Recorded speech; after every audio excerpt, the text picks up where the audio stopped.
అదే RTV app వార్తల్ని క్షణాల్లో చదివే అవకాశం ఉంటుంది. ఒక న్యూస్ పేపర్, ఒక టెలివిజన్ ఛానల్ మీ చేతుల్లో ఎప్పుడూ ఉంటాయి. కరీంనగర్ మేయర్ సునీల్ రావు తనదైన శైలిలో రాజకీయాల్లో రాణిస్తున్నారు. అయితే ఈ క్రమంలో ఇటీవల కొత్త చర్చ మొదలైంది. మరి మేయర్ సునీల్ రావు అడుగులు ఏ వైపు ఉంటాయి, ఏ పార్టీలో జాయిన్ అయ్యే అవకాశం ఉంది? మరికొద్ది రోజుల్లోనే పదవీకాలం పూర్తిగా వస్తుంది. వారిని అడిగి మరింత సమాచారం తెలుసుకుందాం.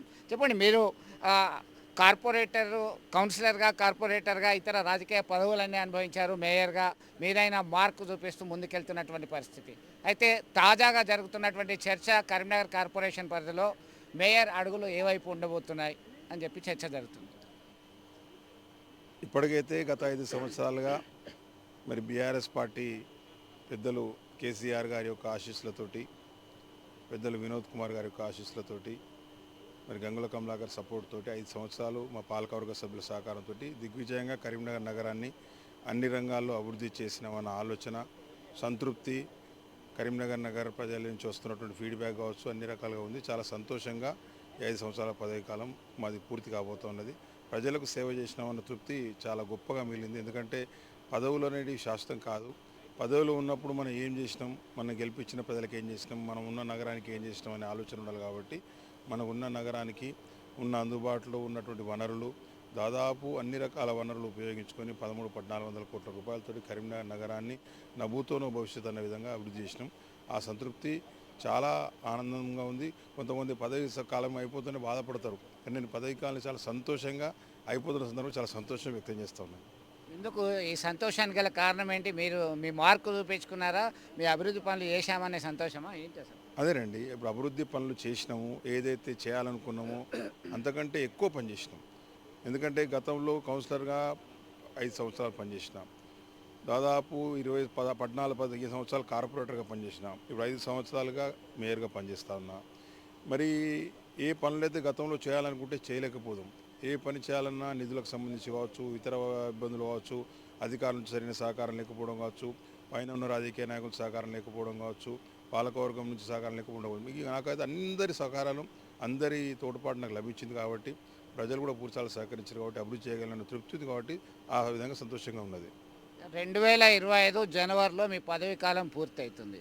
రాజకీయాల్లో శాశ్వత శత్రువులు, శాశ్వత మిత్రులు లేరన్న సంగతి మీకు బాగా తెలుసు. అయితే మీ అడుగులు ఏ వైపు అనేది స్ట్రైట్ క్వశ్చన్. ప్రజలు ఏ వైపు ఉన్నారో ఆ వైపే నా అడుగులు ఉంటాయి. మెజారిటీ ప్రజలు ఏ వైపు ఉన్నారో, మెజారిటీ ప్రజలు ఏదైతే ఆలోచిస్తారో ఆ దిశగానే నా అడుగులు ఉంటాయి. అంతకుమించి వేరేం లేదు. ఎందుకంటే ప్రజల అభిప్రాయం మేరకు నడిచేవాడు రాజకీయ నాయకుడు. ప్రజల అభిప్రాయం ఏ విధంగా ఉంటుందో ప్రజల అభిప్రాయానికి అనుగుణంగా పనిచేసేవాడు రాజకీయంలో ఉండాలి. కాబట్టి ప్రజలు, మెజారిటీ ప్రజలు ఏ విధంగా కరీంనగర్ నగర ప్రజలు ఆలోచిస్తూ ఉన్నారో ఆ వైపే నా అడుగులు ఉంటాయి. అంటే సెంట్రల్లో భారతీయ జనతా పార్టీ గవర్నమెంట్ ఉంది, స్టేట్లో కాంగ్రెస్ ఉంది. ప్రజలు ఆ వైపు మద్దతు ఇచ్చారు, ఈ వైపు మద్దతు ఇచ్చారు. మీరు ప్రజలతో ఎప్పుడు చర్చించే అవకాశం ఉంది? మీ నిర్ణయాన్ని ఎప్పుడు ప్రకటించే అవకాశం ఉంది? నిర్ణయం ఎప్పుడో తీసుకున్నాము, ప్రకటించేది ఉంది. నిర్ణయం తీసుకొని చాలా రోజులైంది. ఎందుకంటే బీఆర్ఎస్ పార్టీ ప్రజలకు తెలంగాణ సాధించినటువంటి పార్టీ. ఆ పార్టీలో ఉన్నాము, ఆ పార్టీలో పనిచేసినామని తృప్తి ఉంది. ఇప్పటికీ బీఆర్ఎస్ పార్టీలోనే ఉన్నాం. నిర్ణయం అంటూ తీసుకుంటే తప్పకుండా చెప్తాం.